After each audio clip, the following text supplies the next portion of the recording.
Sim, aí esse destaque, então você disse que fez a parte histórica da coisa, Sim. a explicação histórica. Eu trouxe uma explicação histórica que muita gente não fazia Você ideia. consegue Agora. dar um resumão dela pra gente? Consigo, mas eu não vou. Claro que sim. Conseguir, eu consigo. Consigo, mas você não paga pra isso. Consigo, Vai mas eu não tô pesquisar, afim. minha filha. Vai pesquisar. Você quer fontes? Arial 12? Não, então, o que acontece? Eu tive a ideia de fazer esse destaque porque, como eu já falava muito sobre vários assuntos, e de vez em quando eu tocava nessa ferida do feminismo, o pessoal chegava para mim e falava assim, pô, por que você não explica aí? A gente quer entender o que tá rolando, né? O que aconteceu, o que a gente não sabe. E aí eu fui e dei um background ali do que tinha rolado. E aí eu contei como o feminismo surgiu, né? Vocês querem um resumo? Então, vamos lá. Óbvio. O feminismo... expliquei que o feminismo surgiu ali no contexto histórico, né, político da Revolução Francesa. Só que nesse vídeo eu acho que eu não falo sobre isso. Talvez eu até comento muito por alto. Mas alguns historiadores já falam que o feminismo existia muito antes, né, o que chamam de protofeminismo, ali pelo século XIV, enfim. Tem uma figura muito conhecida que é a Mary Wollstonecraft, que foi uma das precursoras, digamos assim, do protofeminismo, mas oficialmente mesmo o feminismo veio surgir ali final do século XIX, começo do século XX. E o feminismo ele é dividido em 3 gerações, né? Por enquanto são 3, já se fala numa 4ª geração, 5ª, milésima geração. Falam que a 4ª é a virtual, né? Exato, tem muito disso, né? Ainda se está arrecadando uma base teórica para fazer isso, para falar da 4ª, mas ele é dividido inicialmente em 3 gerações, que são chamadas as 3 ondas do movimento feminista. A primeira, a segunda e a terceira onda, que é a mais recente antes dessa, dizem que é a que a gente está vivendo hoje. A primeira onda do movimento feminista é a onda das sufragistas, né? As mulheres que foram para a rua para pedir pelo direito ao voto e tudo mais. E essa primeira onda, ela ficou marcada pelo sufrágio, né? Foi quando a mulher passou a poder votar. E tem vários nomes que são muito influentes dessa primeira onda, mas um dos mais influentes é uma moça chamada Pankhurst, que ela foi uma das pioneiras ali do movimento das sufragistas. Ela, inclusive, reunia, né, fazia reuniões na casa dela para decidir como é que iam ser as movimentações, a mobilização, enfim. E aí, essa primeira onda, ela vem com esse propósito de pedir por direitos civis, né? A gente quer poder votar, a gente quer poder fazer outras coisas que a mulher não podia fazer naquela época. O que não se conta dessa história é como tudo isso aconteceu e qual era a motivação e qual é a fonte que o feminismo já começou bebendo desde o seu início, né? Que as pessoas muita gente não sabe. O feminismo ele é um movimento que ele tem origem no socialismo, nas ideias socialistas, de Marx e de Engels, enfim. E, por causa disso, ele se mantém assim até hoje, né? Claro que hoje, por exemplo, nessa terceira onda, né, até os anos 90, surgiram várias vertentes do feminismo. Então, assim, são mais de 20 vertentes. Anarcofeminismo, feminismo liberal, feminismo cristão, afrofeminismo, feminismo radical, enfim. Tem várias vertentes. Mas, naquela época, né, o propósito era esse, era lutar pelos direitos civis, e a base que existia ali por trás, a base teórica que existia por trás do feminismo era o socialismo, o marxismo. O feminismo ele puxa muito uma teoria, né, do patriarcado, que é uma teoria que foi explicada por Engels no livro chamado, eu nunca lembro a ordem do título do livro, mas ele fala sobre a origem da família, da propriedade privada e do Estado. E nesse livro ele vai falar sobre essas relações, né, de treta que existe entre os homens e as mulheres. E ele vai falar que a mulher está sempre numa situação de submissão e que ela precisa romper com isso e tudo mais, porque o objetivo é a revolução, sempre. Sempre o objetivo vai ser a revolução. Então ele começa a partir daí, né? E aí você tem essas feministas que são as sufragistas que muitas brigavam entre si justamente por causa do viés de político que existia. Não era simplesmente, vamos lutar pelos nossos direitos. Era uma corrente que tinha como objetivo final a revolução comunista, a revolução de esquerda.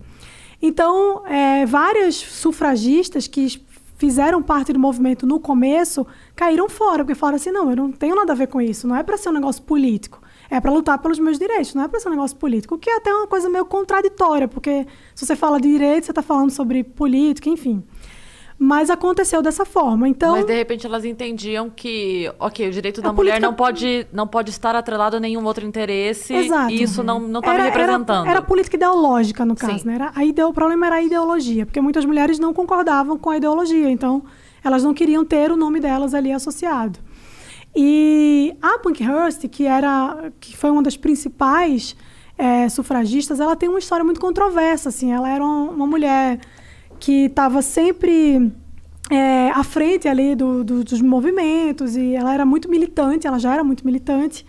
Ela tinha 5 filhas e ela expulsou uma das filhas do movimento porque ela achava que a filha dela não era tão louca quanto ela, assim. Ah, não, você tem que ir para cima, tem que tretar. A mulher tinha escrava em casa, assim, não é escrava, mas era quase. Então, assim, isso é o que marca, em resumo, a primeira onda do movimento feminista, essa busca pelo voto, né, pelo sufrágio feminino. E aí, depois, conquistados os direitos ao voto, né? Uma outra coisa interessante que não se fala também, que é um contraponto aí, é que naquela época os homens poderiam votar mediante algumas condições, né? E uma delas era os homens que votavam como um bônus, uma espécie de bônus ao ônus que eles tinham de servir o país. Então, assim, para o homem poder votar, ele tinha que estar disposto a ir para a guerra. Então, assim, basicamente era isso. Quando as mulheres as sufragistas passaram a lutar pelo direito ao voto, isso não foi colocado em questão. Tipo assim, a gente só quer o bônus, que é poder votar, mas a gente não quer ir pra guerra, a gente não vai pra guerra não, vai tu lá, eu não vou não. Então, assim, eu brinco dizendo que, assim, o voto, ele na verdade não foi exatamente uma conquista, ele foi meio que um presente, foi dado. Porque se elas tivessem um ônus ali para poder votar, e aí tivessem direito ao voto por isso, tudo bem, porque era assim com os homens. Mas com as mulheres não foi. Bastava ser mulher que elas poderiam votar. E continuou assim? Continuou. Continuou sim. sendo um bônus para o ônus do homem? Sim, é isso? Continuou. Durante algum tempo? Até hoje, assim, né? Até hoje o homem, por exemplo, aqui no Brasil, em todos os outros lugares do mundo, o homem ele precisa fazer o alistamento militar. Se ele não faz, ele se compromete. Ele não pode tirar passaporte, ele não pode prestar concurso público, então ele tem essa obrigação. E ele pode votar também. A mulher não tem, a mulher basta fazer 16 anos, ela pode ir lá e votar em quem ela quiser. Então, essa foi a primeira onda, é um resumo da primeira onda. Na segunda onda, já que já havia sido conquistado os direitos civis, né, o direito ao voto, maior participação na política, nas decisões, na criação de leis e tudo mais, as mulheres agora passaram a pensar em outra coisa. Assim, não, agora a gente vai buscar a ideia da mulher, a situação da mulher no mercado de trabalho. E também vamos falar sobre a sexualidade. Né? Agora a gente precisa deixar claro que a mulher ela pode ser o que ela quiser. Ela não tem que ser mais uma mulher submissa ao homem e tudo mais. E, mais uma vez, isso tudo porque quando a gente fala assim, dessa forma, fala, mas tudo bem, né? Ué, tem algum problema a mulher ser submissa ao homem? Não. Não é essa a questão. De fato, não tem que ser submissa a ninguém, nem ao movimento feminista. Mas a questão é que o objetivo sempre era, e é bom ter sempre isso em mente, o objetivo final sempre era a revolução. Então, assim, não era porque elas não podem ser submissas ao homem, é porque elas deveriam ser submissas ao Estado. Era sempre ao Estado. Então, na segunda onda, já começa muito essa pauta da sexualidade. E aí você tem na segunda onda nomes muito importantes como Firestone. Depois vai aparecer uma influência ali da Simone de Beauvoir, que é muito mais presente na terceira onda. A terceira onda já é a onda que vai falar sobre ideologia de gênero. Já é a onda que vai dizer assim, você não precisa ser mulher, você pode ser homem, você pode ser um unicórnio, o que você quiser. E a terceira onda é onde a Simone de Beauvoir é muito mais forte, assim, né? Com aquele livro Segundo Sexo, eu acho, eu não lembro, mas acho que é esse. Que é um livro onde ela vai trazer como se fosse uma espécie de tratado sobre o que o movimento feminista naquela onda deveria fazer. Ela dá todas as diretrizes ali. E aí a terceira onda do movimento feminista ela se pauta a partir dessa ideia da sexualidade, da segunda onda, da sexualidade, da ideologia de gênero e tudo mais. A terceira onda, que é a mais recente, ela já vai vir um pouco mais radical, né? Ela já vem com um discurso muito mais radical. Ela tem uma influência muito forte do movimento punk, que é uma curiosidade que pouca gente sabe. E essa terceira onda é a onda que o feminismo ele já vai se desdobrar em várias outras vertentes, né? Então, você não tem mais só o feminismo. Você tem o feminismo liberal, o anarcofeminismo. Isso é final dos anos 90. No meados dos anos 90, por ali, 2000 e pouquinho. E agora, que como eu estava falando, já se tem notícia de uma quarta onda, que é uma onda que vai vir digital, né? É a organização de movimentos feministas através da internet. Na terceira onda, aí já começa aquela coisa da descaracterização de alguns termos. Por exemplo, puta, vadia. O movimento feminista ele se apossou desses termos para tentar tirar a conotação ruim que tem, né? Então, você tem a marcha das vadias, você vai ter várias sou puta, enfim, essas coisas que elas se apropriaram para tentar dar uma modificada no termo. E aí, essa última onda é a onda mais recente, né? Que é a quarta, que ainda não se... Eu não falo muito dessa onda porque não tem muita base teórica sobre isso. Ainda estão escrevendo, tem muita feminista escrevendo sobre isso. Meu Deus, quero nem saber o que é que vem aí. Mas, enfim, então, em resumo mesmo, é isso. Assim, dava para falar aqui por muitas horas sobre esse assunto, porque tem muita coisa, tem muita nuance aí das ideias, né? Tem muita coisa das mulheres sufragistas que não se fala, como, por exemplo, muita gente fala hoje assim, mas o feminismo, hoje em dia ele pode ser um pouco mais radical, mas ele não era assim, não, ele sempre teve essa essência. Quando você olha, assim, eu lembro que tem um panfleto que foi distribuído pelas sufragistas na época que elas estavam fazendo... Isso foi quando? Assim, pra gente ter uma noção histórica... No final do século XIX ali. Tá bom. Começo do século XX. E falei pra você que data, eu sou péssima. Você fala, que data? Não sei que dia é hoje. Mas foi nessa pra gente ter uma ideia de distância. Então, tem um panfleto que elas distribuíram que elas comparavam homens a cachorros, assim. Tinha muito essa coisa de criticar o casamento, a maternidade, de falar que mulher não precisa ser mulher. Tem a coisa da crítica à heterossexualidade. Elas falam que a heterossexualidade é uma coisa imposta. Ou seja, a gente, se fosse para ser uma coisa natural, a gente não seria heterossexual. A gente seria lésbica. Então, assim, tem muita teoria que existe dentro de todo o movimento feminista. Tem muita coisa, você entra em muitos aspectos aí que, obviamente, se eu fosse falar aqui, ia ficar o dia inteiro. Mas é muita coisa. Então, assim, a minha ideia com esses stories era trazer esse panorama e dizer, nos próprios stories tem um pouco mais detalhado tudo isso. Tem muita coisa mais detalhada, eu falo lá do movimento da pluma branca, que eu também não vou falar o que é, eu vou mandar todo mundo pesquisar aqui, porque é um negócio muito pesado.